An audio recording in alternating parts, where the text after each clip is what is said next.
साथियों नमस्कार। आज हम कक्षा 12वीं समष्टि अर्थशास्त्र के अंतर्गत जो परीक्षा में इम्पोर्टेंट टॉपिक है मुद्रा और बैंकिंग में केंद्रीय बैंक के बारे में चर्चा करने वाले हैं। परीक्षाओं में केंद्रीय बैंक के बारे में पूछा जाता है, तो हम बारी बारी से इसमें देखते हैं कि जो जो इम्पोर्टेंट चीज़ें हैं उस पर हम चर्चा करते हैं। सबसे पहले देखें केंद्रीय बैंक। केंद्रीय बैंक देश का सर्वोच्च बैंक होता है, सभी बैंकों पर यह नियंत्रण रखता है और इसके कुछ कार्य लिखे हुए हैं। लेकिन याद रखना है हर देश में जो केंद्रीय बैंक होता है उसका नाम अलग अलग होता है। तो भारत में जो केंद्रीय बैंक है उसका नाम है reserve bank of India, short में इसको आरबीआई भी कहते हैं। इसके कुछ प्रमुख कार्य देखें। सबसे पहले नोट निर्गमन का एकाधिकार, हम नीचे चर्चा करेंगे उस पर। सरकार का बैंक होता है, बैंकों का बैंक होता है, अंतिम ऋणदाता होता है, विदेशी कोषों का संरक्षक होता है, साख का नियंत्रण करता है यह। तो इसमें से कोई भी एक कार्य आ जाता है परीक्षा में, उस पर आपको लिखने के लिए बोला जाता है। हम आगे बढ़ते हैं। आधुनिक समय में जो केंद्रीय बैंक का प्रमुख कार्य है कि अर्थव्यवस्था में साख पर नियंत्रण करना और अर्थव्यवस्था को स्थिरता प्रदान करना। अर्थव्यवस्था में अगर मुद्रा आपूर्ति पर यह नियंत्रण नहीं रखेगा तो क्या हो जाएगा कि जो विभिन्न प्रकार की बैंकें हैं ये अर्थव्यवस्था में मुद्रा आपूर्ति को प्रभावित कर सकती हैं। अगर अर्थव्यवस्था में मुद्रा बढ़ जाएगी तो मुद्रास्फीति जैसी स्थितियां उत्पन्न हो जाएंगी, और अगर मुद्रा की आपूर्ति कम हो जाएगी तो मुद्रा संकुचन या मंदी की स्थितियां निर्मित होंगी। तो जो केंद्रीय बैंक है इसका प्रमुख कार्य है कि अपनी मौद्रिक नीतियों के माध्यम से, मतलब कुछ इसको उपकरण दिए गए हैं, कुछ इसको अधिकार दिए गए हैं जिनके माध्यम से ये अर्थव्यवस्था में जो व्यापारिक बैंकें हैं उन पर नियंत्रण लगाकर उनकी साख देने यानी उनकी कर्ज देने की शक्ति को प्रभावित कर देता है। तो जो मौद्रिक नीतियां होती हैं इनको दो प्रकार से जाना जाता है। एक होती है मात्रात्मक नीतियां। मात्रात्मक जो रीतियां होती हैं उन पे हम आगे चर्चा करते हैं। दूसरी होती हैं गुणात्मक या चयनात्मक विधियां। अब मात्रात्मक रीतियां और गुणात्मक रीतियों को मैंने एक टेबल के माध्यम से दिखाया है। तो मात्रात्मक रीतियों में आपको याद रखना है तीन प्रकार की दर और दो प्रकार के अनुपात। कौन कौन सी? बैंक दर, रेपो दर, रिवर्स रेपो दर। सबके पीछे दर दर लगा हुआ है, मतलब तीन प्रकार की दरें होती हैं और दर को इंग्लिश में रेट भी कहते हैं। परीक्षा में कभी कभी रेपो रेट पूछ लेता है तो आपको कंफ्यूज नहीं होना, रेट मतलब दर ही होता है।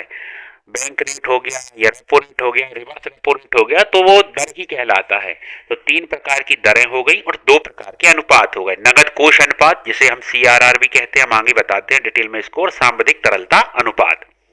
दूसरी ओर जो गुणात्मक या चयनात्मक विधियां होती हैं इसके अंतर्गत क्या होता है कि साख की राशनिंग कर दी जाती है, उपभोक्ता साख का नियमन किया जाता है, सीमांत आवश्यकता में परिवर्तन है, प्रत्यक्ष कार्यवाही है और नैतिक दबाव है। इसको मैं आपको मौखिक रूप से बता दूंगा।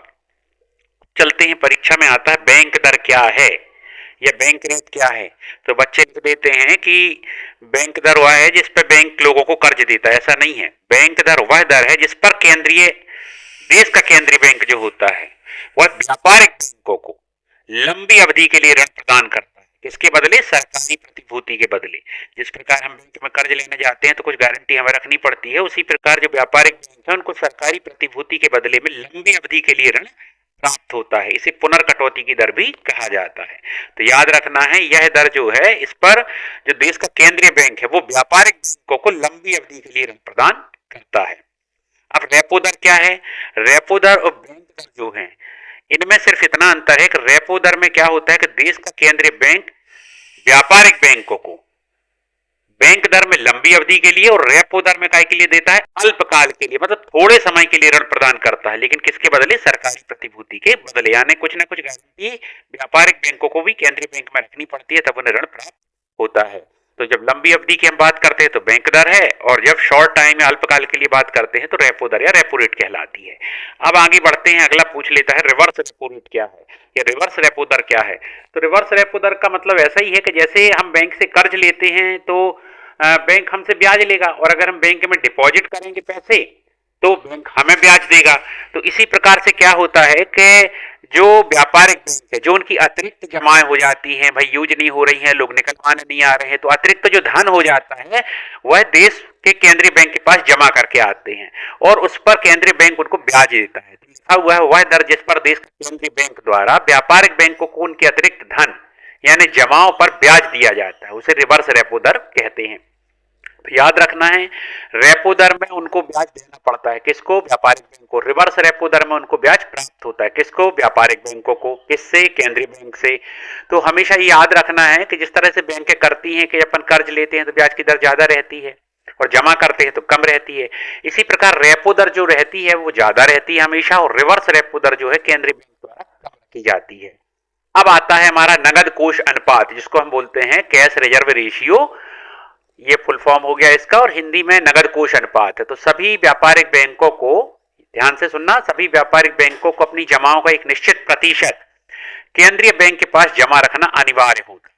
यानी जितना भी व्यापारिक बैंकों के पास जमा होगा उसका एक निश्चित भाग उनको क्या करना पड़ता है? केंद्रीय बैंक के पास जमा करना होता है। इसे बोला जाता है नगद कोष अनुपात, और इसको परिवर्तित करने का अधिकार केंद्रीय बैंक के पास होता है। तो केंद्रीय बैंक क्या करती है कि जो दरें हैं, जो अनुपात है, इनको घटा बढ़ा के इनकी व्यापारिक बैंकों की ऋण देने की या इनकी साख की क्षमता को प्रभावित कर देती है। आप देखिए, अगर कि दरों की बात करें हम ऊपर, अगर इन दरों को बढ़ा दिया जाएगा, किसको? बैंक दर और रेपो दर को, तो जो व्यापारिक बैंक हैं उनको कर्ज महंगा प्राप्त होगा, और जब कर्ज महंगा प्राप्त होगा तो लोगों को भी कर्ज क्या है? वो महंगा देंगी। जब लोगों को महंगा कर्ज प्राप्त होगा, ब्याज ज्यादा लगेगा, तो वो कर्ज लेने से बचेंगे, यानी बैंकों की साख क्षमता कैसी हो जाएगी? कम हो जाएगी। इसी प्रकार नगद कोष अनुपात है, जब इसको बढ़ा दिया जाएगा तो जो व्यापारिक बैंकों की जमाएं हैं उसका ज्यादातर भाग केंद्रीय बैंक के पास चला जाएगा। तो ऐसी स्थिति में इनकी जो साख देने की क्षमता है, कर्ज देने की क्षमता है, उसके लिए जो मुद्रा है वो इनके पास कम बचेगी। दूसरी ओर जब बैंक, केंद्रीय बैंक क्या चाहता है कि अर्थव्यवस्था में मनी का फ्लो करना है, साख को बढ़ाना है, तो वो इस नगद कोष अनुपात या सीआरआर को कम कर देगा। व्यापारिक बैंक की जमाएं ज्यादा बचेंगी और वो ज्यादा मात्रा में कर्ज बांट सकते हैं। अब आते हैं हम सांविधिक तरलता अनुपात, एसएलआर है। तो जितनी भी व्यापारिक बैंकें होती हैं जो आपके आसपास है, जिनमें आपके खाते होते हैं, तो इनमें क्या होता है कि इनको अपनी कुल जमाओं का एक निश्चित प्रतिशत अपने पास रखना अनिवार्य होता है। गलत लिख गया है इधर पर, अनिवार्य लिख गया है, अनिवार्य है ये। तो इसे कहते हैं सांविधिक तरलता अनुपात। इसे परिवर्तित करने का अधिकार भी केंद्रीय बैंक के पास होता है। अब होता यह है, जितनी भी जमाएं आ गई, अगर बैंकों ने पूरा कर्ज के रूप में बांट दिया और फिर जिनकी डिपॉजिट है वो निकलवाने आ गया, तो ये क्या करेंगे तत्काल में? इसलिए इनको अपनी एक जो जमाएं हैं कुल, उसका एक निश्चित प्रतिशत अपने पास रखना अनिवार्य होता है, और उसे कहा जाता है सांविधिक तरलता अनुपात, एसएलआर बोलते हैं। तो इसमें परिवर्तित करके भी जो है केंद्रीय बैंक इनकी साख क्षमता को प्रभावित कर देता है। अब केंद्रीय बैंक के कार्य देखें अपन, तो पहला कार्य क्या है? नोट निर्गमन का एकाधिकार। आपके पास जो भी नोट निकाल के देखिए उसको, उसमें सब में लिखा होगा भारतीय रिजर्व बैंक, चाहे वो 5 का हो चाहे 10 का हो, यानी 2 रुपए से जितने भी बड़े नोट होते हैं। अब 2 रुपए के दिखते नहीं है नोट, पर आप अगर मिल जाए, आपको नेट पे सर्च हो जाए तो आप देख लेना, 2 का, 5 का, 10 का, 20 का, 50 का, सब में जो है देश के केंद्रीय बैंक यानी भारतीय रिजर्व बैंक द्वारा जारी किए जाते हैं। तो हर देश में जो केंद्रीय बैंक होता है वो नोटों को निर्गमन का कार्य करता है। तो किसी भी देश में नोट निर्गमन का एकाधिकार केवल केंद्रीय बैंक को प्राप्त होता है, उसके अलावा कोई और नोट निर्गमन नहीं कर सकता। और केंद्रीय बैंक द्वारा जो मुद्रा जारी की जाती है, जितने भी नोट जारी किए जाते हैं, ये देश में असीमित विधिग्राह्य कहलाते हैं। यानी कोई भी व्यक्ति को आप कोई लिमिट नहीं है कि वो इसको कहेगा कि हम इतने ही कैश लेंगे, मतलब आप उसको असीमित विधिग्राह्य के रूप में दे सकते हैं और स्वीकार भी कर सकते हैं। अब बैंकों का बैंक, तो क्या होता है कि जैसे हमारे लिए बैंक होते हैं, हमारा जो कमर्शियल बैंक हो गए, चाहे हम सेंट्रल बैंक की बात करें चाहे स्टेट बैंक की बात करें, हम ग्राहक के रूप में उनके पास जाते हैं, तब क्या करते हैं? हम वहाँ खाता खुलवाते हैं, अपनी जमाएं जमा करते हैं, और अगर कभी जरूरत पड़ती है तो ऋण भी प्राप्त कर लेते हैं। इसके अलावा लॉकर सुविधा, अन्य सुविधाएं हमें मिल जाती हैं। तो इसी प्रकार जो व्यापारिक बैंकें हैं ये क्या करती हैं? तो व्यापारिक बैंकों के खाते कहाँ होते हैं?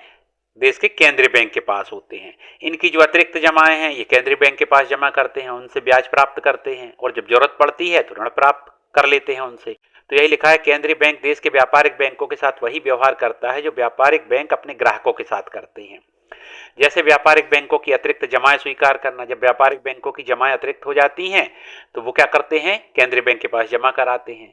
व्यापारिक बैंक को जरूरत के समय ऋण प्रदान करना, कभी जरूरत पड़ी तो ये जाके केंद्रीय बैंक से ऋण प्राप्त कर लेते हैं। और समय समय पे वित्तीय कार्यों के लिए निर्देशित करना, जब जरूरत पड़ेगी उनको कोई सलाह की, मशवरा की, तो केंद्रीय बैंक उनको सजेस्ट भी करता रहता है, इसलिए इसको बैंकों का बैंक कहा जाता है। तो परीक्षा में आ जाता है केंद्रीय बैंक के बैंकों का बैंक कार्य को समझाइए, तो ये हर कार्य जो है अपने आप में एक प्रश्न बन जाता है। फिर सरकार का बैंक है, तो सरकार का बैंक जैसे आम व्यक्तियों को, नागरिकों को, व्यापारियों को बैंकिंग सेवाओं की जरूरत पड़ती है, भाई पैसा जमा करना है, निकालना है, इधर से उधर ट्रांसफर करना है, ऋण प्राप्त करना है। सरकार क्या करे, तो सरकार क्या करती है कि अपने सब खाते किसमें खुलवाती है, केंद्रीय बैंक में खुलवाती है। जैसे हमारे देश की जो सरकार है उसके खाते कहाँ होंगे, रिजर्व बैंक में होंगे। तो व्यापारी और आम नागरिकों की भांति सरकार को भी बैंकिंग सेवाओं की आवश्यकता पड़ती है, और सरकार के बैंक के रूप में केंद्रीय बैंक इस भूमिका को निभाते हैं। यानी सरकार के खाते कहाँ होते हैं, केंद्रीय बैंक के पास होते हैं। यह सरकार की जमाएं स्वीकार करता है, आवश्यकता के समय सरकार को ऋण उपलब्ध कराता है, और सरकार के एजेंट वित्तीय परामर्शदाता के रूप में कार्य भी करता है। इसलिए केंद्रीय बैंक को सरकार का बैंक कहा जाता है। तो मैं कह रहा हूं कि जितने भी कार्य हैं ये सब अपने आप में एक प्रश्न बन जाते हैं, 2 नंबर में आ सकता है आपको। तो आपको जो है याद रखना है, पढ़ना है, ध्यान से सुनना है, शब्दावली आप अपनी प्रयोग कर सकते हो, पर निष्कर्ष वही निकलना चाहिए। ठीक है, आगे हम देखें अंतिम ऋणदाता कार्य इसका। तो केंद्रीय बैंक क्या होता है कि देश के अन्य व्यापारिक बैंकों के लिए, व्यापारिक बैंक इनको कभी ऋण की आवश्यकता पड़ी, आम जनता को पड़ती है, तो व्यापारिक बैंक के पास चले जाते हैं। लेकिन केंद्रीय बैंक जो है, जो व्यापारिक बैंक है, जब इनको ऋण की आवश्यकता पड़ती है, किसको, व्यापारिक बैंकों को, तो ये किसके पास जाते हैं, केंद्रीय बैंक के पास जाते हैं। और केंद्रीय बैंक उनको अंतिम ऋणदाता का कार्य करता है कि भाई तुम्हारे खाते हमारे पास हैं तो हम तुमको ऋण देने का कार्य कर सकते हैं। जब किसी व्यापारिक बैंक को वित्तीय संकट के दौरान कहीं से भी ऋण प्राप्त नहीं हो पाता, तो वह केंद्रीय बैंक से अपनी सरकारी प्रतिभूतियों के बदले ऋण प्राप्त कर सकता है।